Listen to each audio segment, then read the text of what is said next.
Welcome to the Holiness Today podcast. On this episode, listen to John Comstock have a conversation with Debbie Salter Goodwin about her book, Raising Kids to Extraordinary Faith. Debbie is a freelance writer, speaker, and has served in the publishing ministry of the Church of the Nazarene. She currently serves as the Discipleship Director at her local church.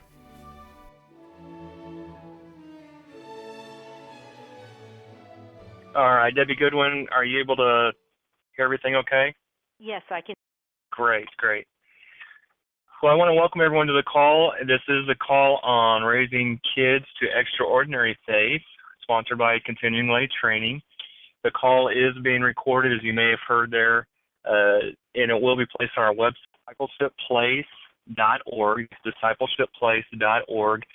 It'll be there in about a week or so. So if you want to go back and listen to it, or you have others that you'd like to listen in on the call and weren't able to be on here, certainly send them that way, and you'll find the conference calls on the left menu bar. When you click on Leadership Tools, from there you'll be able to find that. So I do want to thank you for taking time out of your busy schedule to be on the call, and we certainly want to respect your time. But before we get started, I just want to give you some helpful information. If you have a pen and paper handy, I would encourage you to get that and have it in front of you. In the first part of the call, we'll just have a little bit of a conversation with Debbie. I'm going to ask her a few questions, but we're going to open up the phone lines and allow you to ask questions as well. So through the first part of the call, if you have thoughts or questions or comments, you might want to jot those down on the notepad or a piece of paper right in front of you. And also, as you know, there are, when people enter into the call, there is dinging. We do not block the call off or lock it off so that others cannot get on. We do leave it open. So if you'll just have some understanding with that, there may be some dinging from time to time, but I know that's not the best thing. But if you could just have some grace, I appreciate it. And always, as always, just give us a call or give us an email. If you have any questions that don't get answered on the call tonight, we can direct that to Debbie Salter Goodwin and let her respond to that. Or if you have feedback about the call and you'd like to let us know, we certainly welcome your feedback or ideas for future calls. We're actually working on a conference call schedule for next year, so if there's topics or things that you would like to see discussed, certainly give us a call or shoot us an email. You can email us at clt@nazarene.org, clt@nazarene.org, or by phone by calling 888-243-2767, 888-243-2767. We always welcome your feedback. This is the last call for 2009, and we won't have another call until January of 2010, but that schedule will be available on our website as well. So with that being said, I want to go ahead and move on to the call today and let you know that Debbie Salter Goodwin has made ministry to children and families a focus in her writing and speaking. She is the author of Raising Kids to Extraordinary Faith, The Praying Parent, Empowering Your Child Who Has Special Needs, and she lives in Beaverton, Oregon, with her husband, Mark, who is senior pastor of Portland First Church of the Nazarene. And Debbie, it's good to have you with us. It's good to be here. I know that you've had kind of a busy schedule, and I appreciate you taking the time to be with us today. And we just want to ask you a few questions, I guess, about your book and kind of get some feedback and some questions answered related to that subject. I'm a parent of three, and I certainly have a desire to be a great parent. In your book, Raising Kids to Extraordinary Faith, you make the statement, and I quote, "Christian parents need to do more than raise kids who go to church. They need to raise disciples." Tell us what the difference is between Christian parenting and parents who disciple their children. Well, of course there's an overlap, but I feel that there's been some disconnect in it as well. Christian parenting focuses on developing positive parenting skills from a Christian perspective. It certainly uses the Christian boundaries for parenting, but you can be a Christian parent and still not make those intentional decisions to personally lead your child to Christ and to expose your life of following Christ to your child. And that's the essence of discipleship. So you're saying that as you walk the walk and talk the talk, that you live that in front of them in a way that they see that? Is that what you're trying to say is the difference between? You see it, but you also make some intentional choices to talk about it. You make some intentional choices to expose it. You make some intentional choices to share in age-appropriate ways with your family about what your prayer ventures are all about, who's on your prayer list, what growth issue you're praying about that you're asking Christ to help you develop. I mean, that's what discipleship is made of. It's not just made out of learning Bible stories and understanding, how to answer some of those questions. Those are important, but the essence of discipleship is reproducing the life of Christ. And that doesn't come out of a book. That comes out of life. That sounds really easy to do, but it's not always as easy to do for some people, is it? Because it seems as though we just sometimes have a hard time having those spiritual conversations. We talk about a lot of other things, but there's maybe a handful of subjects in the home that, as parents, it's just sometimes difficult, and especially if you grew up in a home where you didn't have that modeled. Exactly. It might be hard to figure out how to do that. Can you speak to that just a little bit? Yes, and one of the things that I always tell parents when I'm talking about these issues, God never asks you to do something you can't do. But He doesn't just ask you to do the things that have been modeled for you. He is the modeler. He is the one who is our teacher.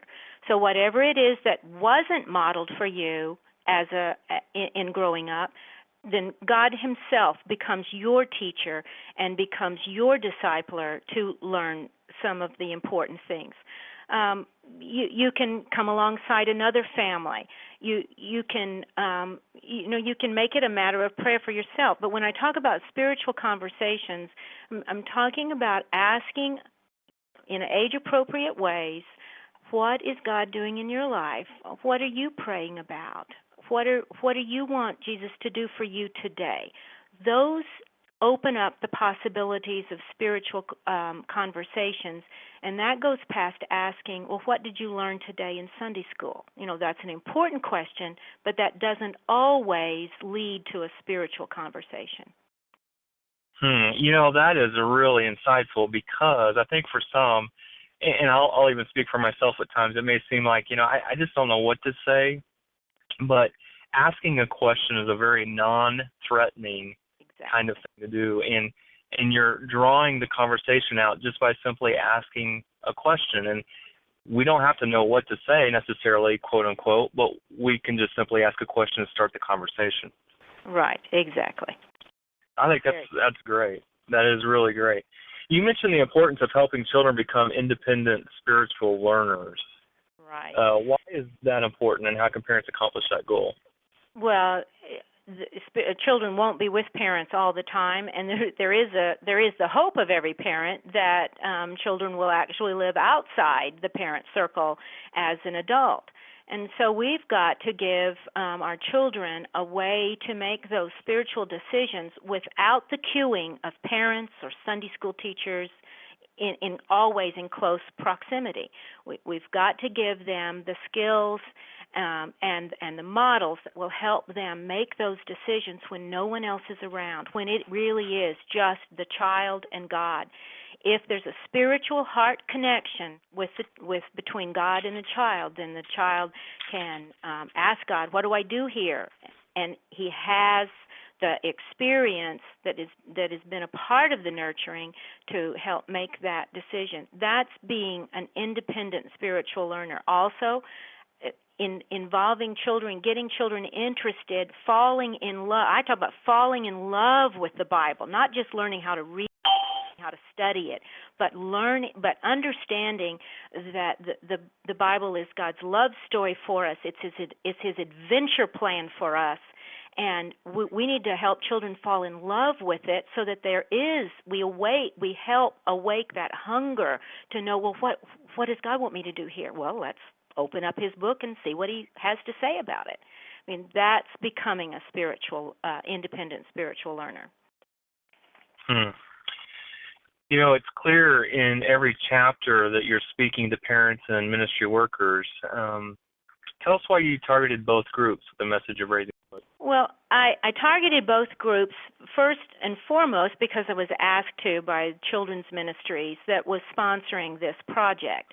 And I have to admit that as an author, it is a lot easier to write to one reading target rather than two. But the more I really struggled with the two targets they asked me to write, I began to understand the value of the partnership that we must raise in our communities of faith. It's not the church expecting something of the parents and the parents expecting something of the church.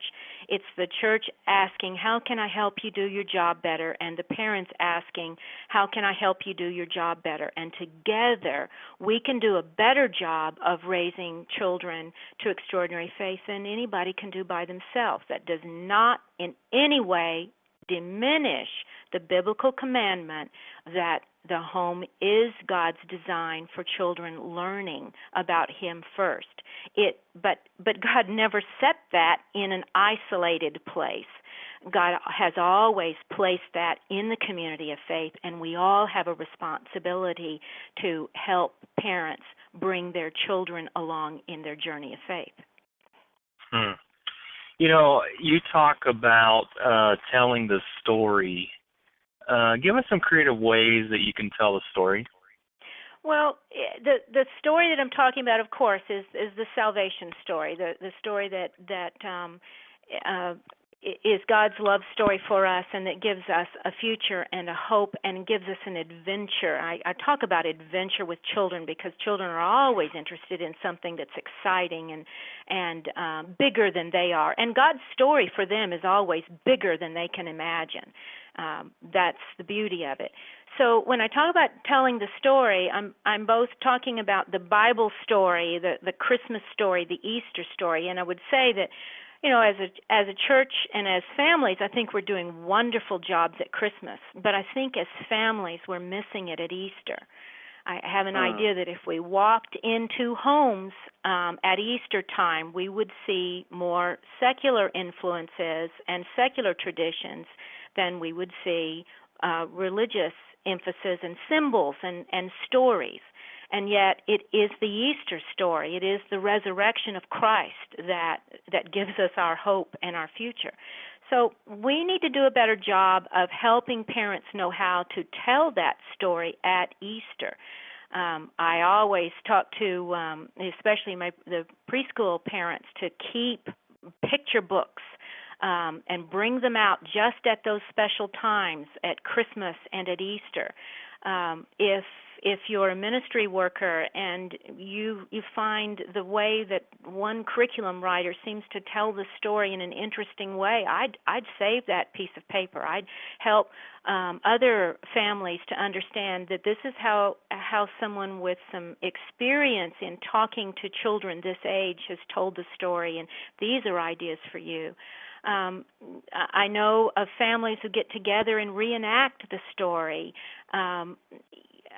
You can use some of the materials from their Sunday school papers and craft projects and just keep them, save them from year to year, and bring them back out to tell the story. So there are lots of ways to make the story memorable and engage the interest level of children. So, just explore and keep exploring. And again, in all of that, you're preferencing the partnership of the family and the church working together in that. Can you give some real-life and practical examples of how children's workers and parents can partner together? Well, one of the things that one of the studies that I read from Barna's research was really very telling in working with this subject, and they found out that only 1 out of every 5 parents, children under the age of 13, had ever been personally contacted or spoken to by church leaders to discuss the parents' involvement in the spiritual life and development of their children. That's not a good statistic. We can do better than that, and in some situations, I'm sure we're doing better than that statistic. But it says that we're not having, again, between ministry workers and parents, we're not having spiritual conversations. You know, we have teacher-parent conferences at school all the time. Why can't we do teacher-parent conferences at church? But let's not talk about behavior. Let's talk about spiritual growth. Let's talk about how parents and ministry workers are seeing that children are becoming independent prayers. They're finding ways to pray for each other, and they're knowing how God answers prayers, and they're learning how to apply some of the principles from the Bible in day-to-day life, and we see that lived out, and we talk about that, and then we go back in our separate issues of Sunday school or whatever ministry program we're involved in, and we go back home and we nurture those things that we have found out together we have seen. That's one way. Resourcing parents, letting ministry workers who are involved in some of the information that comes to them, making it available to parents, not loading them up with you've got to do this, and you've got to make sure this memory verse is taken care of, but doing it in a nurturing way. How can we help your child make spiritual growth in this ministry setting this year, and make some goals? We can do that. We can do that in planned conferences or in impromptu times or in prayer circles. We can do a better job of doing that. You know, it seems the idea and the theme that I'm hearing you come back to is obviously being intentional and not just making assumptions that everything is going to be caught by the children. Is that fair? That is a very fair summary. And I fear that maybe we do make too many assumptions. You know, always ask, what are you understanding that God is teaching you? Now, not every child will have an answer to that question, and we certainly don't want to make anything awkward or uncomfortable for any child. But it's okay to ask the question. If there's no answer, you move on and ask it again at another time. Yeah, you're still getting the child to think. Right. Even though they may not know how to articulate it or whatnot, they know that the question is there and being asked, and their mind is working on it, I would assume. Right.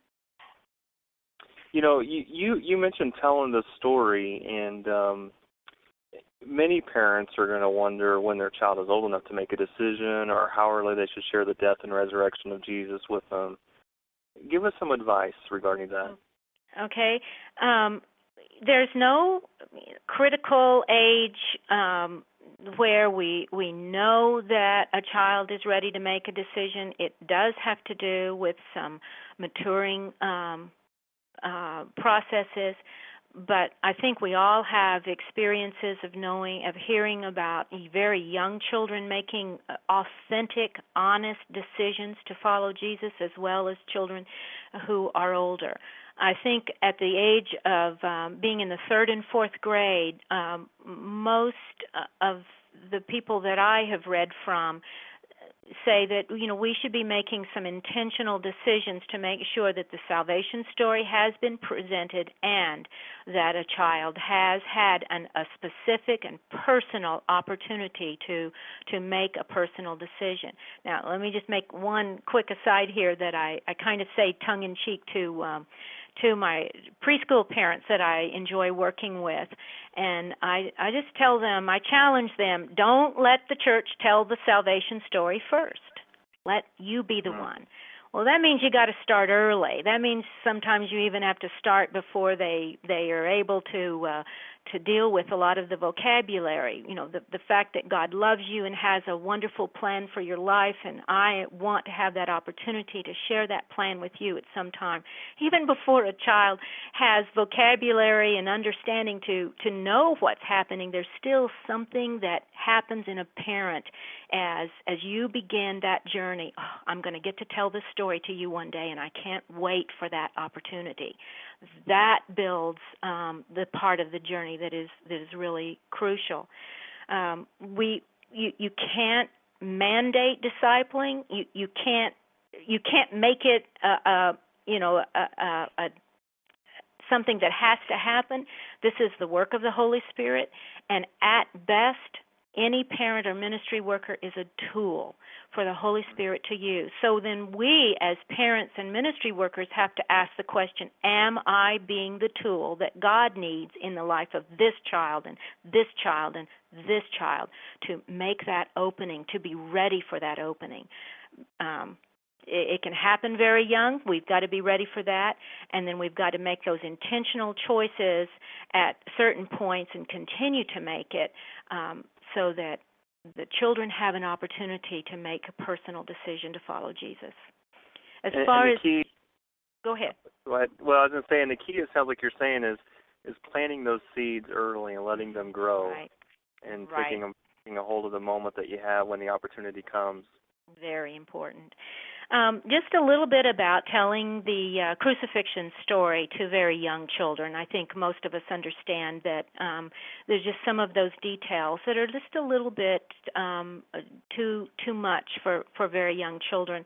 And again, I send parents to picture books that seem to know how to address these issues in age-appropriate ways.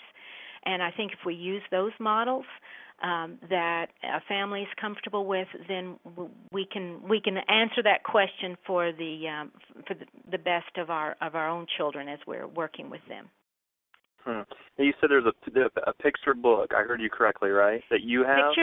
No, not that I have. I mean, you can go to any Christian bookstore and find children's picture books at Easter, of the Easter story, of the Nativity story, just those big books that have more pictures than words in them. Right. They're just called children's picture books.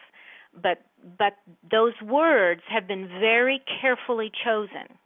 And most of the writers have studied what age they're targeting, and so that helps me as a ministry worker or as a parent to know what vocabulary would best connect with certain age groups.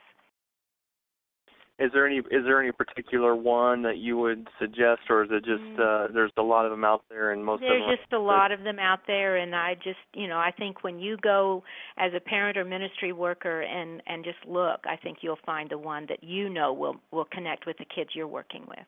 Great, wonderful.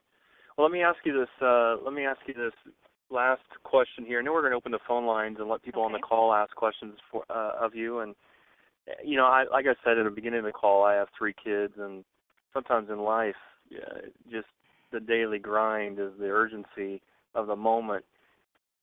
Speak to the issue of making discipleship a priority and keeping that at a forefront in some practical ways that can be done for parents. Well, the first way is to make it a prayer priority for you as a parent or a ministry worker, that I am praying for the spiritual health and well-being of the children I am parenting or working with or teaching.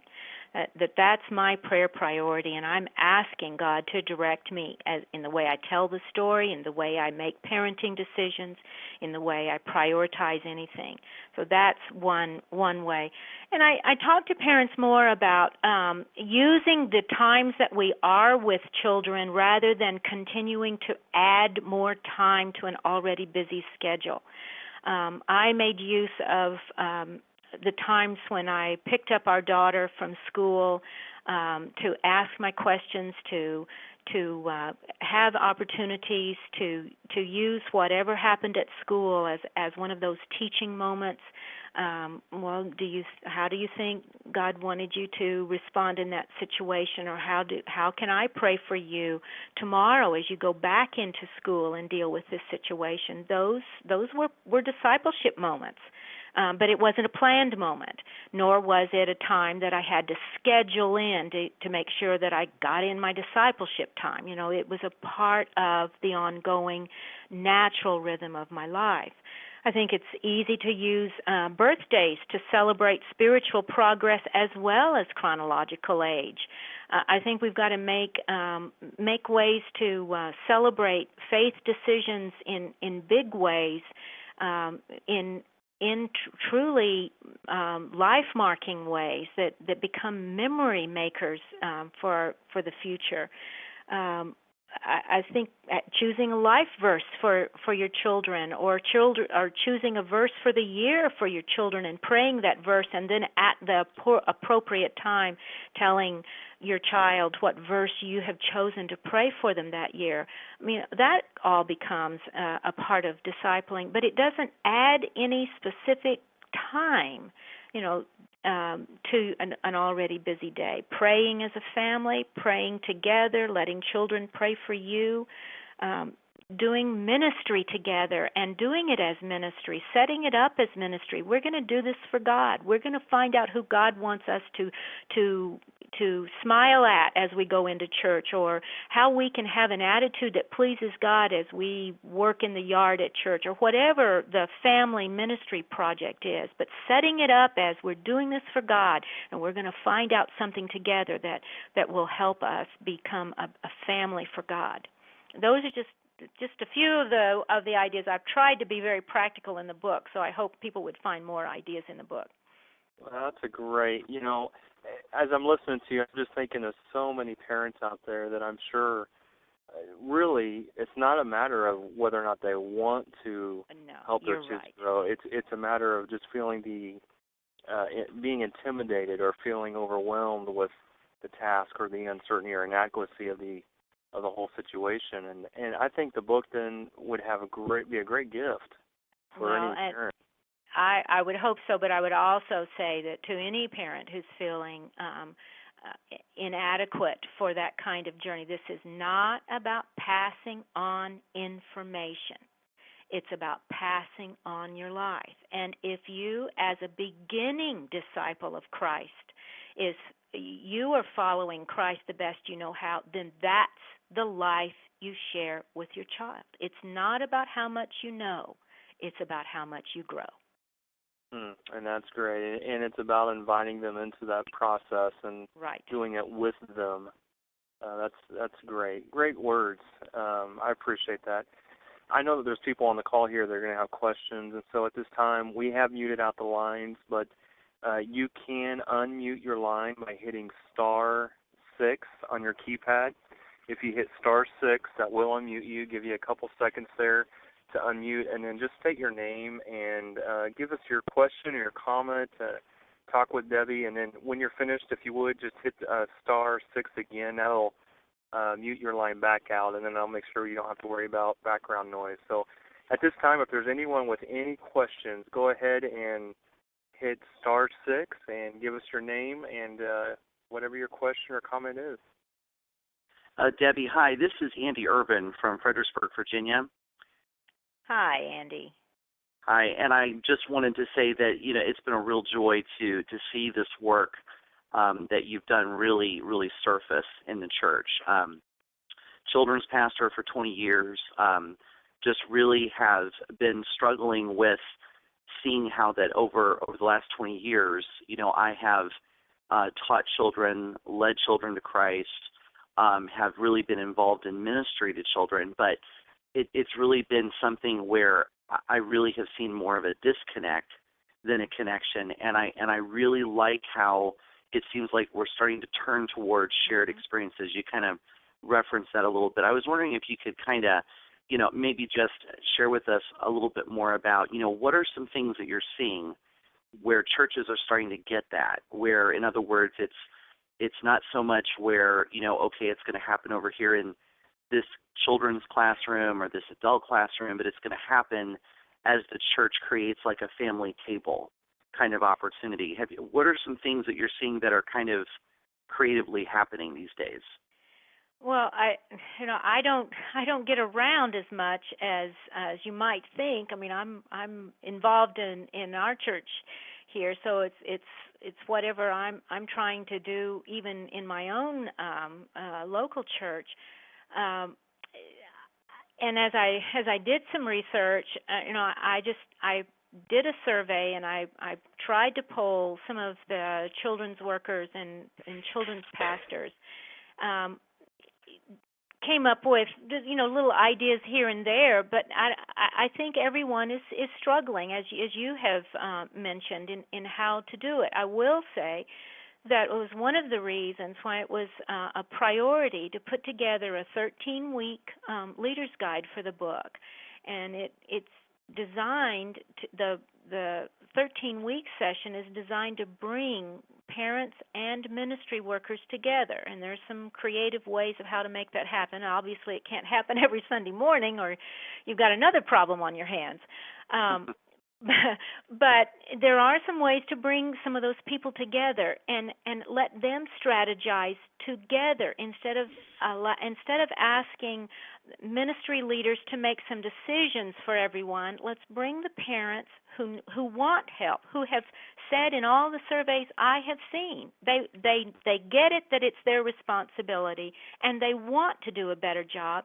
And then I have ministry workers that are just working just like you have for the last 20 years. And wanting to connect better. Well, get them together. Let's strategize ideas that work for us in our local situation. And the guide, even if you don't do it 13 weeks, even if you pull back and do whatever portion of it you want to do, even one conversation is better than none. But I think you'd be surprised at the kind of ideas that a group like that could say, well, we can do this. We could do this better if this happened or if we had this. It's not about money. It's usually not anything about money. It is about having those conversations and strategizing together. Does that help at all? It does. It really does. Thank you very much. Okay. Great. Thank you very much, Cindy. And any other questions or comments for Debbie? Remember, you have to hit *6 on your keypad to unmute, so be sure and do that first. Anyone at all? Debbie, I will tell you that in our church, they did a survey addressing issues surrounding discipleship and some issues related to children's ministry and kind of getting a parent's feel for it. And I'll tell you what, I don't know exactly the reasons why they did it, what their reasoning for it was, but doing the survey, just answering the questions made me think as a parent about my responsibility. It just awareness to the surface just in that process. And so I think that was a great. I think we all live very, very busy lives, and I find that parents are just doing the absolute best they know how to do. Christian parents want to do the right thing, and so anything we can do to make it easier for them to be successful, and vice versa, anything we can do to help ministry workers be successful in sharing some of the story. Well, you can invite people to tell salvation stories. That's another way to raise the consciousness among children about the importance of following Jesus lifelong. Get some people to tell those stories in your family circles as well as in your church circles. And then that can be an exciting process. Very, very good. I don't want to cut anyone off from any questions. Anyone at all with a question? *6 on your keypad will unmute you.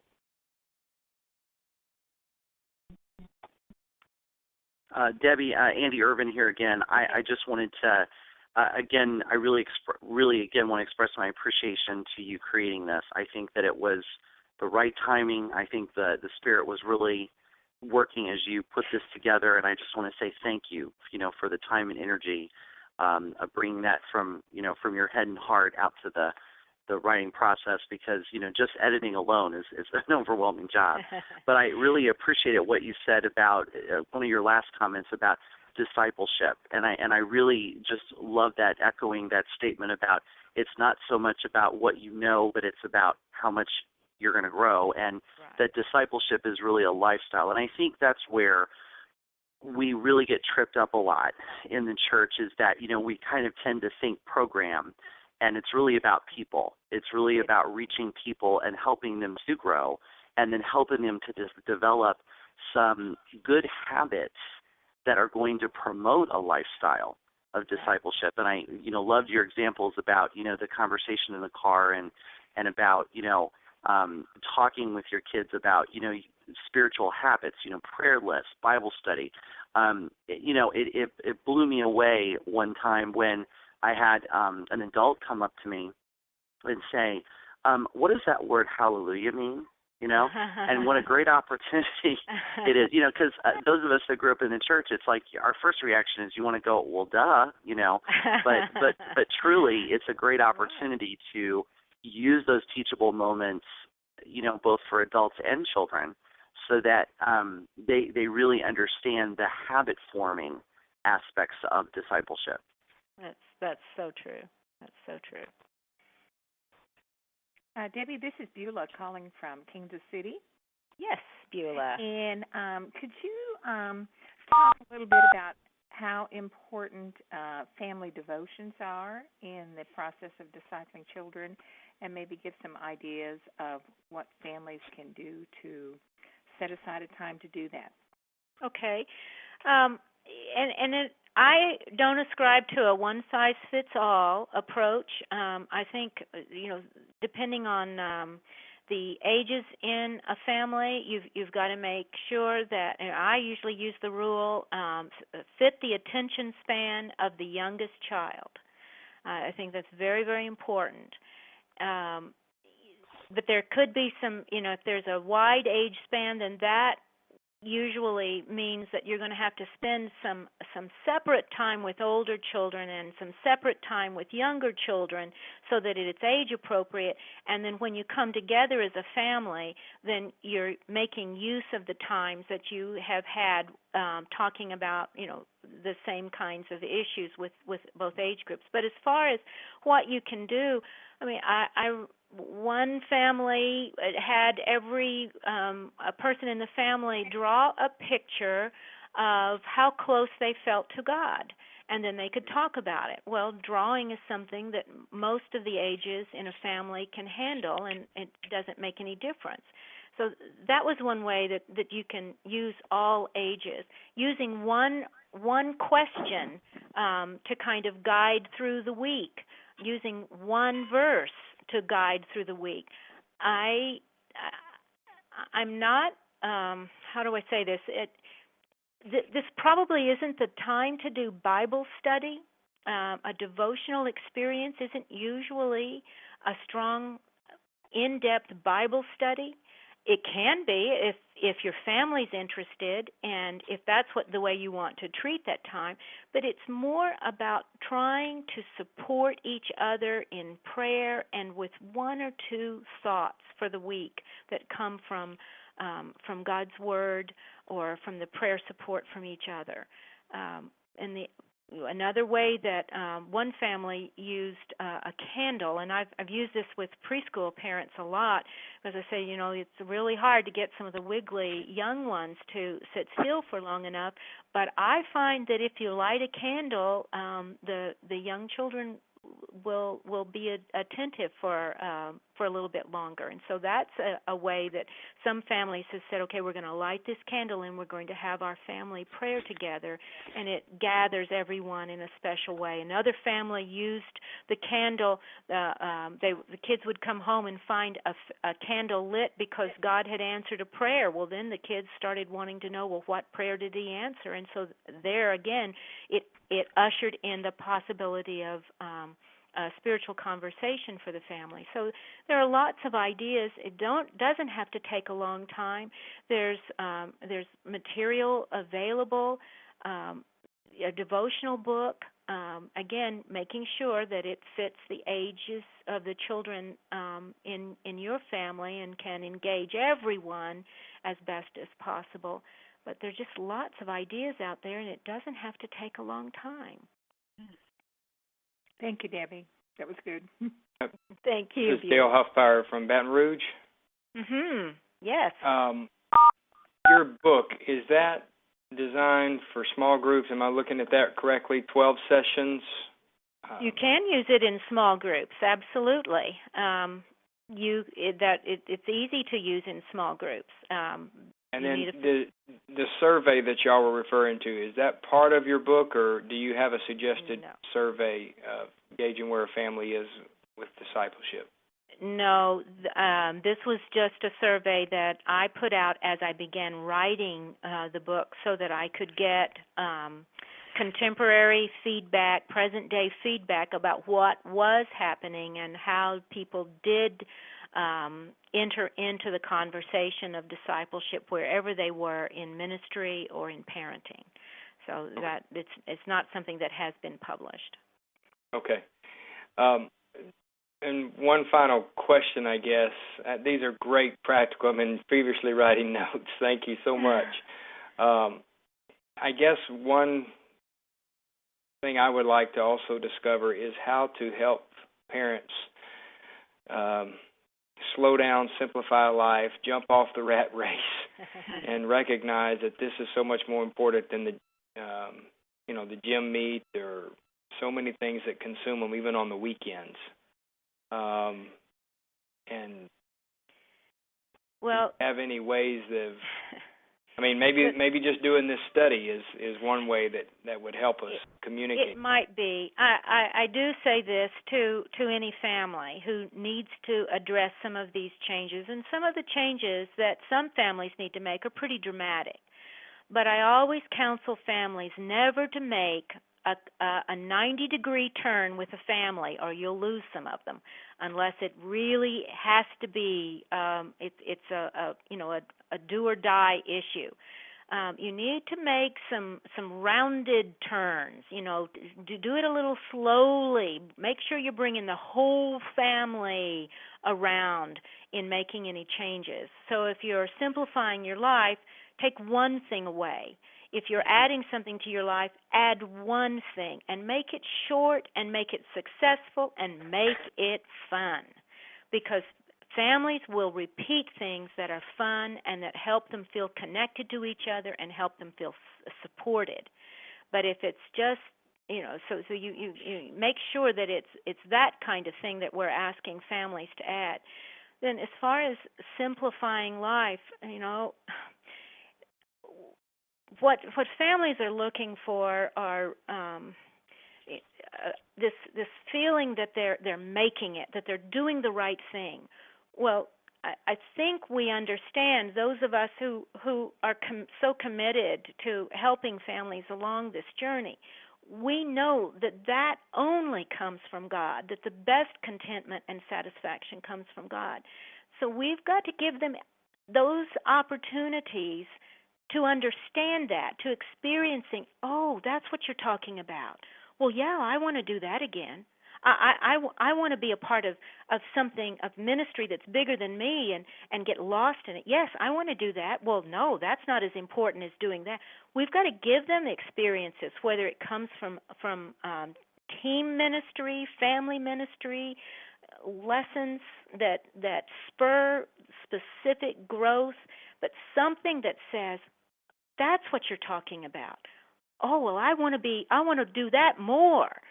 Then that's the call that begins to open up that hunger to simplify life. But if we tell them they need to simplify life, it's an overwhelming statement, and they don't know how to do it. Oh, that's very helpful. Thank you.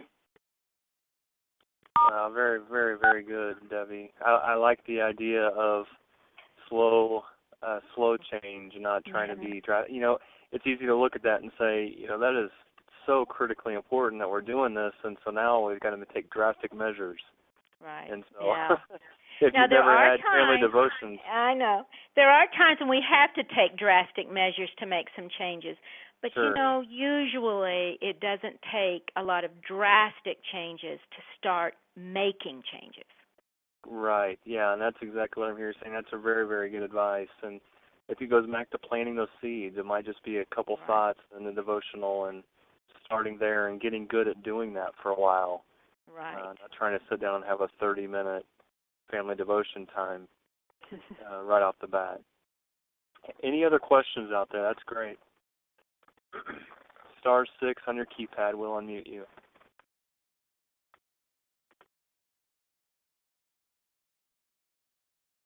*6 on your keypad. If you have any questions, we have a few more minutes. I don't want to cut anyone short. Hello? Yes. Yes. Actually, I'm calling from Alberta, Canada. Very good. I got on the call later. What is the name of the book? Raising Kids to Extraordinary Faith. Raising Kids to Extraordinary Faith. Right. Okay. I agree with everything you're saying. I taught children ages 3 to 6 for 17 years at family camp up here, and they can learn it, and they love it. They eat it up. Absolutely. But it has to be given to them, and I think that's why you found success. It's an adventure. Yes. They want to be a part of something that's bigger than they are, and God's story is. Right. But I have grandchildren now, and some of them are far away, so how do you suggest making those contacts? Yes. I know about one grandparent who sends a verse to their grandchildren once a month. And then they know what their grandparent is praying about. And just finding those nurturing moments to say, I'm praying for you, sending written prayers for their birthday can be a very just a very memorable thing for children. But you know, prayer crosses the distance like nothing else. Yes, right. Well, I do know that we did pick up, there was an article in the Standard here within the past couple of years about praying certain things for each day of the week. And we have tried to follow that, but they aren't aware of that. But this is pretty good idea about sending them, because we do it by email. Right, you can make them aware of it. So. Right. So thank you very much. Thank you. Very good. Anyone else on the call? If you have any questions, I know we're getting close to about an hour here, but we have time for one or two more. I should ask before I go, do you do this regularly, this call? I picked it up from the Portland, the emails that I get. Okay, we have conference calls that we do on different topics, try to do one a month, and we do not have any more for the rest of 2009, but we'll have our schedule out for 2010, and it's not always about children. That's the topic for this evening, of course, but yeah, we do cover various topics in the same kind of. I see. Okay, well, I'll look for. I assume that you'll put the information in the PFCN newsletter. I think what you're talking about is that I send out an email to my mailing list, and but if you'll also note, there's a website in there for the CLT website that will give you more information about it. No, I didn't get an email. This was from Portland Church. Okay. Well, then our church put it out. Well, then, if you will, if you can write me, I don't know how to do that, but you can give them give her the website address again for CLT. Sure. You can go to Discipleship Place. Discipleship. Discipleshipplace.org. Place, Place. Yeah. Okay. Correct. .org. Okay. Or if you want, just shoot us an email too, and we'll send you a schedule of the upcoming calls, or connect you with Debbie, or whatever the case may be. But the email address is. Do you have an email account? Yeah. Okay. It's clt@nazarene.org. So clt@nazarene.org. Nazarene.org. Okay. Got it. So where is this call originating? Well, I'm in Kansas City, and Debbie is in Oregon, and yeah, well, that's what I kind of finally it tipped into me what was happening here. Yeah, right. Because see, I get the emails from Portland First Church, and that's where I got this number. Well, good. And so wonderful. Yeah. That's great. Thank you. Well, thank you. Glad to have you on the call. All right. Bye for now. Thank you for joining us. You bet. All right. Well, I think we have hit the hour mark, if my clock is correct, and I do want to be respectful. But again, if you guys have any questions that you either didn't get to ask or you may think of later on, feel free to give us a call or shoot us an email. And Debbie, if it's all right, we'll just pass them on to you and let you respond. Absolutely. And I think we'll just do it that way. So be sure to check out the website at discipleshipplace.org. There is a lot of courses there. There's a lay ministry section that has 6 downloadable courses that are all online, and they cover a lot of theology and doctrine, a lot of great things there. So check that out. Give us your feedback, and I appreciate you taking the time to be on the call. And until next time, have a good evening. Thank you very much. Thank you for listening to the Holiness Today podcast. If you enjoyed this production and wish to hear more, visit holinesstoday.org/podcast or find us on Spotify, Apple, and Google Podcasts.